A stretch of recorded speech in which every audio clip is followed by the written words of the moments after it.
Hello everyone, संसद जहां कार्यक्रम में एक बार फिर से आपका स्वागत है। तो आज के एपिसोड में हम बात करेंगे स्थगन प्रस्ताव यानी एडजर्नमेंट मोशन की।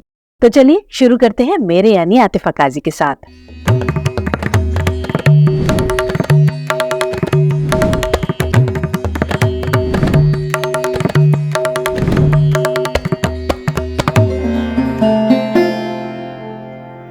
तो दोस्तों, मणिपुर में जारी हिंसा के बारे में तो हम सभी ने सुना है, लेकिन इसी हिंसा के बीच राजनीतिक गलियारों में स्थगन प्रस्ताव की भी चर्चा जोरदार रही।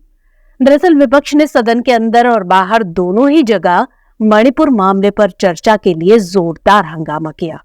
विपक्ष जहां इस मुद्दे पर चर्चा की मांग पर अड़ा था, वहीं सरकार द्वारा इसे लगातार टाला जा रहा था।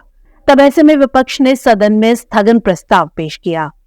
इसके पहले हिंडनबर्ग मामले और कृषि कानूनों को लेकर भी विपक्ष ने ऐसा ही प्रस्ताव पेश किया था। यूं भी सदन में सत्र के दौरान अक्सर ये प्रस्ताव हमेशा चर्चा में बना रहता है, जिसका मकसद है अविलंबनीय लोक महत्व के विषय पर सदन का ध्यान लाना। संसदीय व्यवस्था में संसद या विधानमंडल में परिस्थिति के अनुसार प्रस्तावों को पेश करने की परिपाटी है, जैसे कि निंदा प्रस्ताव, विशेषाधिकार प्रस्ताव वगैरह।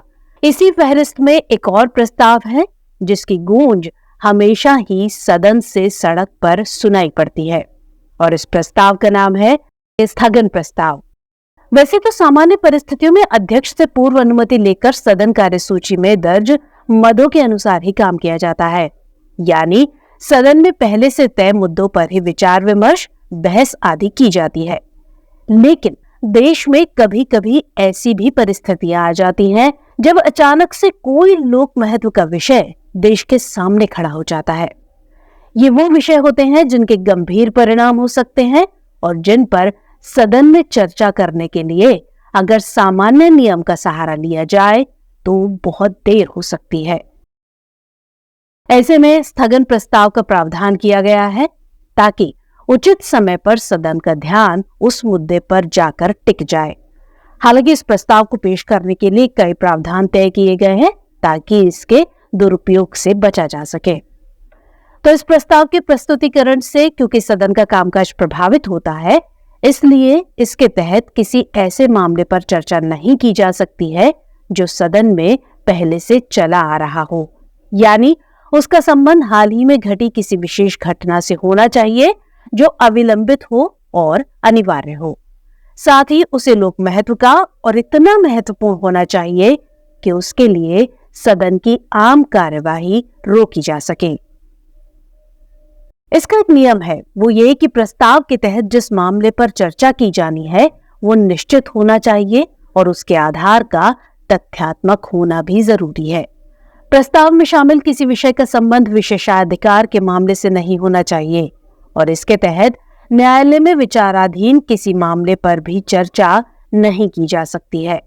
मामला ऐसा होना चाहिए जिसके लिए प्रत्यक्ष अथवा अप्रत्यक्ष रूप से भारत सरकार जिम्मेदार हो। इस प्रकार बेरोजगारी, सांप्रदायिक तनाव, रेल दुर्घटना जैसे मुद्दों पर स्थगन प्रस्ताव प्रस्तुत नहीं किया जा सकता है। हालांकि अगर राज्य के अधिकार क्षेत्र का कोई विषय राज्य में संवैधानिक घटना से संबंधित हो या अनुसूचित जातियों, जनजातियों अथवा समाज के कमजोर वर्गों पर अत्याचार से संबंधित हो तो इसे सदन में ग्रहण करने पर विचार किया जा सकता है। ऐसे कई मामलों पर सदन में स्थगन प्रस्ताव के तहत चर्चा की गई है, जैसे कि पंजाब में उग्रवाद वगैरह। अब स्थगन प्रस्ताव क्योंकि सरकार को कटघरे में रखता है और अनुच्छेद 75(3) के तहत सरकार केवल लोकसभा के प्रति उत्तरदायी है, इसलिए इसे राज्यसभा में प्रस्तुत नहीं किया जा सकता है। वैसे 1952 के पहले इसे ऊपरी सदन में भी प्रस्तुत किया जाता था। इंग्लैंड के हाउस ऑफ कॉमन्स में प्रचलित यह प्रथा 1920 में भारतीय संसदीय परंपरा का हिस्सा बनी थी, जब गवर्नमेंट ऑफ इंडिया एक्ट 1919 के तहत इसे लागू किया गया था। 1952 में राज्यसभा के लिए जब नियामक समिति का गठन किया गया तो स्थगन प्रस्ताव के राज्यसभा द्वारा अपनाए जाने पर भी चर्चा हुई।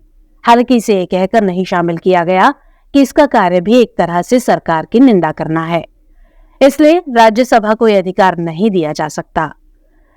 स्थगन प्रस्ताव पेश करने के लिए सदस्य को जिस दिन वो चर्चा करना चाहता है उस दिन सुबह 10 बजे तक सूचना अध्यक्ष, संबंधित मंत्री और महासचिव को देना जरूरी है। अगर स्पीकर को प्रस्ताव अनुकूल लगे तो वो इसे अपनी सहमति देता है, जिसके बाद प्रश्नकाल के पश्चात संबंधित सदस्य को सदन की अनुमति लेनी होती है। अनुमति के लिए 50 सदस्यों का समर्थन आवश्यक है और अगर अनुमति मिल गई तो इसके बाद प्रस्ताव सदन में स्वीकार माना जाता है। इस पर चर्चा सामान्यतः 4 बजे आरंभ होती है और एक बार स्वीकार हो जाने पर कम से कम 2 घंटे 30 मिनट तक चर्चा चलती है।